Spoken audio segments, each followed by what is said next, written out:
আসসালামু আলাইকুম। সম্মানিত ভিউয়ার্স, আজকের ক্লাসের মধ্যে আমরা 3.5 অনুশীলনী নবম দশম শ্রেণীর দুইটা গুরুত্বপূর্ণ অঙ্ক চর্চা করব। এই অঙ্কগুলো আসলে এসএসসি পরীক্ষার জন্য ইম্পর্টেন্ট, সংক্ষিপ্ত প্রশ্নের জন্য বিশেষ করে বা এমসিকিউর জন্য এই টাইপের দুই একটা অঙ্ক থাকতে পারে। ঠিক আছে, তো যারা আমাদের ইউটিউব চ্যানেলের মধ্যে নতুন বা ফেসবুকের মধ্যে নতুন তারা সাবস্ক্রাইব বা ফলো দিবা। ঠিক আছে, সাবস্ক্রাইব করবা। তো আমরা ক্লাসটা আজকে শুরু করি। দেখো, প্রথমে আমি এখানে সমাধান লিখলাম। 1 নম্বর প্রশ্ন আমাকে কি বলছে স্যার?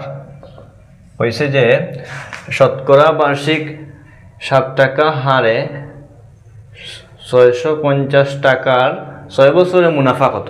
অর্থাৎ বার্ষিক যদি 7% সুদে বা ইন্টারেস্টে যদি কেউ 650 টাকা ব্যাংকে রাখে, তাইলে 6 বছর পরেতে সেই ইনকামটা কত পাইব, সে মানে মুনাফা তার কত হইব, ঠিক না? তাইলে দেখো, আমি 1 নম্বর এখানে লিখলাম প্রথমে। তাইলে আমরা জানি এটা কিন্তু সরল মুনাফার অঙ্ক। সরল মুনাফার অঙ্ক সূত্র আমরা কি জানি স্যার?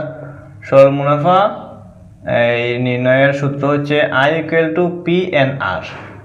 ঠিক আছে, তাহলে এই অঙ্কের মধ্যে আমার কি কইছে? হয়েছে মুনাফা বা ইনকাম বা করতাম। পি মানে মূলধন, এন মানে কি নাম্বার অফ ইয়ার, আর আর মানে রেট অফ ইন্টারেস্ট। ঠিক আছে, তাইলে আমার ইনকাম হইতে বা করতাম। তাহলে আমি প্রথমে সাজাইয়া সুন্দর হয়ে, যেহেতু সংক্ষিপ্ত প্রশ্নের মধ্যে আসলে এইভাবে সাজাইয়া লিখতে হইব, এমসিকিউর মধ্যে আসলে সরাসরি মান বসাইয়া করা যাইব। ঠিক আছে, তাহলে প্রথমে লিখলাম আমি, দেওয়া আছে প্রথমে মনে করো মূলধন লিখলাম। ঠিক আছে, মূলধন হচ্ছে আমার পি সমান কত? 650 টাকা। তারপরে কি এন হচ্ছে নাম্বার অফ ইয়ার, মানে কি মেয়াদকাল। মেয়াদকাল হচ্ছে আমার কত? মেয়াদকাল হচ্ছে নাম্বার অফ ইয়ার হচ্ছে আমার 6 বছর, 6 বছর। এবং আর মানে কি রেট অফ ইন্টারেস্ট, মানে কি সুদের হার বা মুনাফার হার লেখলেও এই সমস্যা নেই। আর সমান কত? 7%, মানে বার্ষিক শতকরা যেহেতু বলছি, এটা পার্সেন্টেজ আমরা সবাই জানি। তাইলে এখন আমি কি করবো? মুনাফা নির্ণয়ের সূত্র আমরা জানি কি? মুনাফা নির্ণয়ের সূত্র কি? এই সরল মুনাফা I = P/N/R। তাইলে আমার যেহেতু মুনাফা বাই করতে কইছে, তাইলে আমরা এখানে এই সূত্র ব্যবহার করিয়া করতে পারবো। তাহলে পি এর মান কত? আমি পাইলাম 650, এন মানে নাম্বার অফ ইয়ার হচ্ছে 6, আর রেট অফ ইন্টারেস্ট হচ্ছে 7%। তাইলে দেখো, এটারে 7% আছে মানে কি এইভাবে আমরা রাখতে পারি 100/7।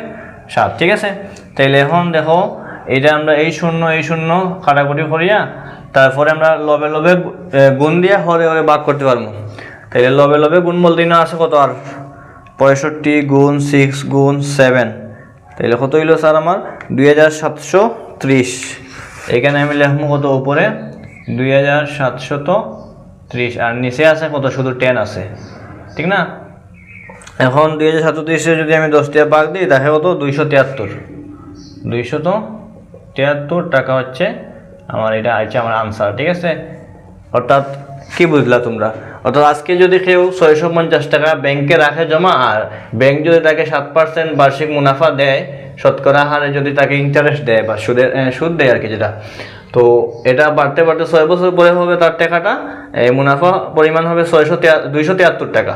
ঠিক আছে, তার মূলধন কিন্তু ঠিকই জায়গা থাকবে 650, এটা তার বাড়বে, টাকাটা কি করবে, মানে চক্রবৃদ্ধি হারে বাড়তে থাকবে। এটা কথা আছে না? তো আচ্ছা, আমরা বুঝতে পারলাম এই অঙ্কটা। যারা বুঝছো না তারা কমেন্ট সেকশনে বলবা। ঠিক আছে, তারপরে দেখো 2 নম্বর অঙ্কটা কি বলছে স্যার? 2 নম্বর অঙ্ক বলছে আমাকে, রেজা একটি পণ্য কিনলো যার মূল্য 220 টাকা এবং 15% ব্যাট। পণ্যটি কিনতে তাকে কত টাকা দিতে হবে? আচ্ছা, সে একটা পণ্য কিনছে রেজা, ঠিক আছে, 220 টাকা। এখন তার ব্যাট দিতে হবে কত? 15%। আমরা যে কোনো পণ্য কিনলে আমরা কি করতে হয়? ব্যাট দিতে হয়। অর্থাৎ ব্যাট মানে কি? ট্যাক্স, যেটা বা কর। কর বিভিন্ন ইয়ের আছে, একটা আছে ইনকাম ট্যাক্স বা আয়কর, অবিকর। ঠিক আছে, আর ব্যাট যেটা, এটা হচ্ছে মূল্য সংযোজন কর। ব্যাট মানে ব্যাটের একটা পূর্ণরূপ আছে স্যার, আমরা জানি কি? Value added tax.